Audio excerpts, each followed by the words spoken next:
좋아요, 구독. 우리가 그래도 요 시점에서 요 종목은 한번 관심을 가져볼 필요가 있지 않을까? 그렇죠. 라고 하는 종목 과연 어떤 종목이 있을까요? 저는 오늘 그 한국 단자라는 종목을 오랜만에 듣습니다. 네. 저도 솔직히 말하면 저도 오랜만에 봤어요. 거래가 그렇게 많지 네. 않은 걸로 제가 기억하는데요. 네. 평소에 네, 많지는 않습니다. 그래서 최근에 이제 뒤늦게 그러니까 하이브리드 관련돼서 가져왔거든요. 가져왔는데 코리아 FT하고 세방전지 대비해서는 그렇게 많이 부각은 안 됐습니다. 올 연초에 코리아 FT하고 세방전지 같은 경우는 하이브리드카 수혜가 예상이 되게 되면서 주가가 좀 많이 올랐었는데 한국 단자 같은 경우 좀 뒤늦게 저 개인적인 판단에서 부각이 된다라는 생각이 좀 들더라고요. 그래서 이 지금의 어떤 상승 눌림목에서 한번 공략을 해볼 만한 필요가 있다는 판단이 들어서 저는 한국 단자를 준비를 했고요. 도움이 될 만한 내용을 좀 말씀을 드리자면은 일단 아시겠지만은 전기차 화재 이전에 충전 인프라가 부족하다라든지 아니면 내연기관차 대비해서 가격이 비싸다든지 이런 문제들 때문에 판매율이 좀 둔화가 되고 있고 그런 틈새 시장에서 친환경차라는 그런 틈새 시장에서 하이브리드카가 좀 많이 좀 부각이 되고 있는 것 같아요.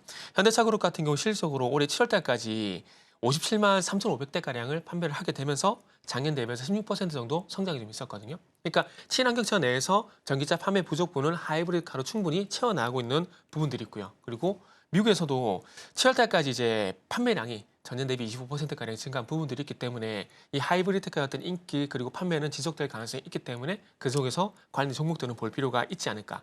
그리고 이제 28일 날 CEO 인베스터 데이가 있는데 여기서 이제 UM이라든지 로봇 이런 전략적인 부분들을 발표를 하게 되고 그리고 차종별 생산 계획을 발표를 할 건데 여기서 아마 하이브리드 카의 어떤 판매량 증대 계획을 발표하지 않을까라고 좀 예상이 되는 부분도 있습니다. 그래서 그러다 보니까 일단 하이브리드카 관련해서 관심을 좀 가져야 될 것 같고요. 그리고 연말에 또 어차피 그 신형 팰리세이드가 나오게 되는데 여기 또 하이브리드 모델이 또 새롭게 나온다고 합니다. 그리고 고급 브랜드인 그 제네시스 같은 경우도 아직 하이브리드 모델은 없거든요.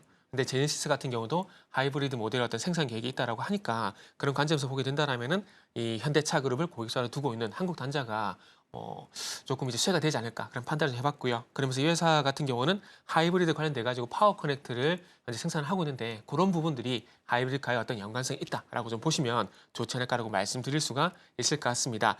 자, 그래서 마지막으로 가격 전략만 좀 말씀드리면은 일단은 뭐 저는 이게 공식적으로 제시하는 건 아니지만은 일단은 한 9만 원 이상은 보셔도 되지 않을까라고 저는 생각을 하고 있습니다.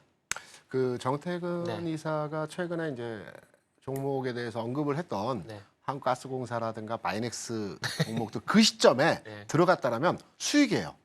현재도 수익이고 중간에 수익을 좀 더 많이 줬기도 했고 살아있고요. 그래서 종목을 소개해 주실 때 저는 상당히 긴장하고 관심을 갖고 바라보고 있거든요. 그래서 한국당자를 말씀하셔서 제가 쭉 지금 현재 말씀 중에 지켜봤어요. 네. 최근 그러니까 지난주 같아요.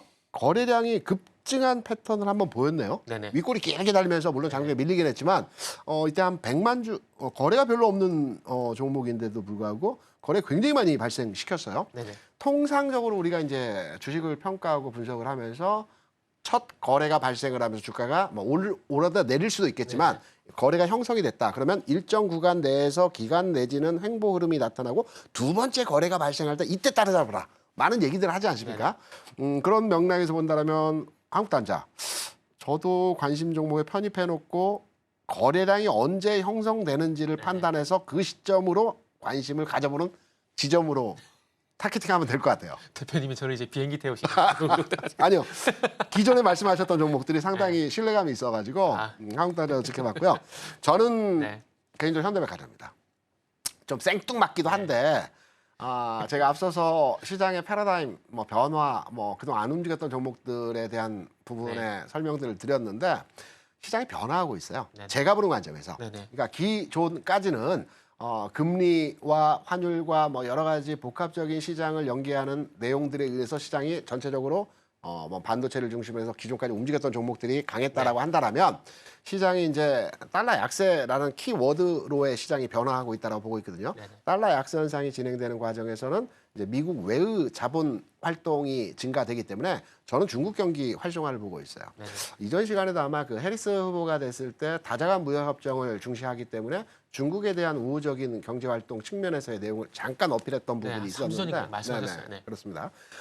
여기에 추가로 이제 달러 약세 국면에서 중국 경제가 과거에 좋았다라는 통계적 측면에서의 내용을 판단해 볼 때 네. 경기 회복, 경기 민감 이런 관련주들이 바닥을 찍고 턴오버하는 형태에서의 주가가 개선되는 상황들이 나타난다. 뭐 실적이라든가 매출이라든가 시장 상황을 지금 더럽게 본다라면 지금 워낙 주가가 계속해서 빠지고 있기 때문에 개선되는 뉴스는 아직까지 나오지는 않고 있어요.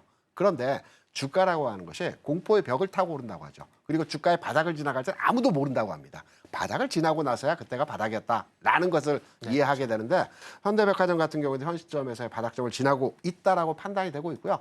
오늘 비교적 강한 흐름에서의 모습이 진행이 되고 있는데 저는 가격적으로 판단해보게 될 때 지금 가격도 큰 무리 없다라고 보고 있습니다. 47,000원, 48,000원. 이 구간에서 노려본다라고 한다면 52,000원 정도까지 1차 목표 가격의 흐름을 가져갈 수 있을 것 같다. 그래서 저는 유통업종 내에서 네네. 현대백화점 관심을 가져봐도 될 것 같다.